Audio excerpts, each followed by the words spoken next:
Hello, and welcome back to God I'm Bored, the book review.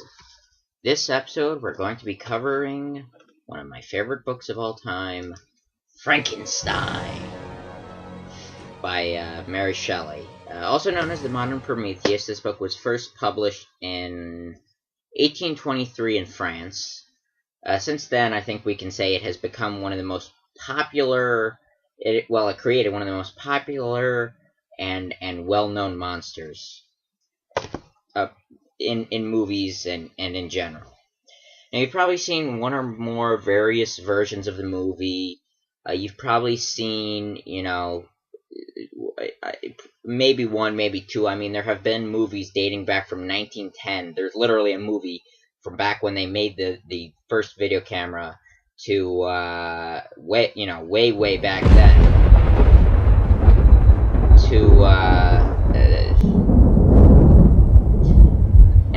The most famous version of the movie is the 1930s version, which actually gave us the iconic image of that, that green, big, hulking Frankensteinian monster with the bolt sticking out of its neck, and it also gave us the henchman Igor. Although I think, if I'm not mistaken, he was originally named Fritz. But don't quote me on that.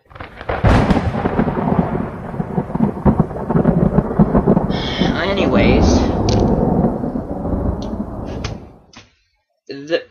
depending on what movie you saw, I mean, there you might have a different narrative, but the narrative in the book follows these fellows who are traveling along to the North Pole,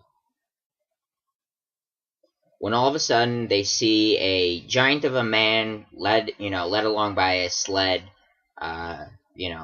pass them by, and then all of a sudden they see this normal man, Dr. Frankenstein, Dr. Victor Frankenstein, coming after him, and he's so exhausted and he's so sickly that they bring him aboard, and there he tells them their story.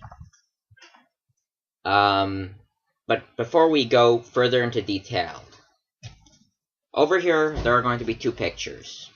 One's going to be a picture of the monster, one's going to be a picture of Frankenstein. This is Frankenstein, Victor Frankenstein the doctor. This is the monster. Frankenstein, monster. Frankenstein, monster. I think I just pointed in the wrong direction. Frankenstein, monster. Frankenstein, monster. Frankenstein, monster. You get the point. Frankenstein, monster. Would you stop that? That's enough, Dinah. Now I'll be honest here. To me, the monster's always been a sympathetic character. I read the book I had seen the images, but when I read the book, the image I got of the monster is very different from the classic, bolt in the neck image that you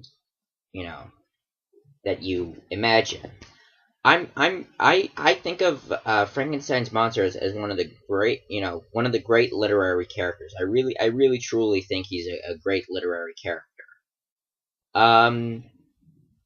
And I think also he you can regard him as evil, you can regard him as misunderstood, you can regard him, I'm not getting to the whole ethical thing, I'm just saying he's an interesting character. I think, he makes me feel, and I like that in a literary character.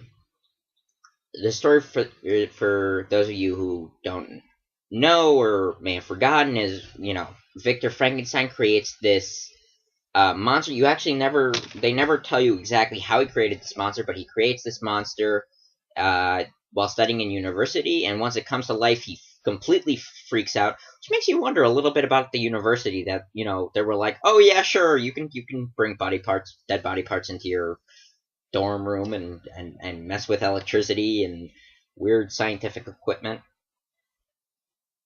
Anyways, and he brings it to life, and as soon as he sees it, he goes, "Oh my God! This thing is a aberration, a sin against God." And then we follow these clashes. It comes to life, and there's this exciting moment of it's alive.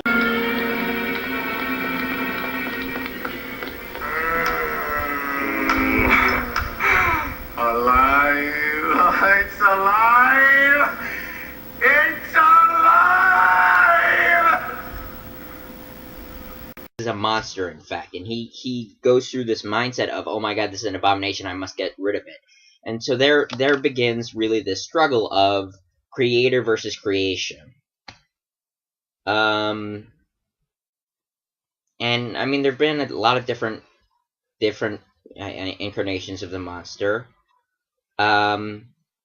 According to the cinema, I never really liked the whole bolt in the neck look that's so popular. I mean, they use it for Frankenberry, they use it for Harry Munster, they've used it for, I mean, basically almost every Frankensteinian monster you want. You know, that bolt in the neck and that very square head with the top, looks like the top's literally been sewn on.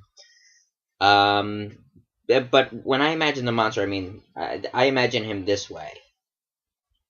As more of a gaunt, figure. Anyways, the story, I think, can be interpreted on so many levels, on so many boundaries, on crossing boundaries and on ethics and on, I think, just talking about the basic issues, you've got man, should man transgress upon God's domain, creation and destruction? You've got the ethics of evil. You've got this creature who, this poor creature who, all it wants to do is be accepted, and everybody in society is telling it, you're a monster, you're a monster, you're a monster, which is something, like I said, as a reader, I could relate to. I would say that the original novel, like every other time I've said there's a movie of this book, I would say the original novel is better than the book, but I would actually recommend you read the original novel, because there's really a certain level of emotion that, I mean, I haven't seen all the Frankenstein movies, but there's a certain level of emotion that they're able to get across in the book, of the pitifulness and also the rage that the monster feels. And also, by the way, the Bride of Frankenstein is in the original book. The idea behind the Bride of Frankenstein. I don't think she actually ever comes to life. If I haven't read Frankenstein in a while, but actually he creates her and then destroys her before this Frankenstein can get a hold of her. But that's really what Frankenstein's monster wants. I see, I'm so confused by everyone else saying Frankenstein's monster. Yeah, I'm caught up with it too. But I would definitely call it a good read and recommend you read it. And for God, would you stop doing that, Dinah? Enough is enough. Alright.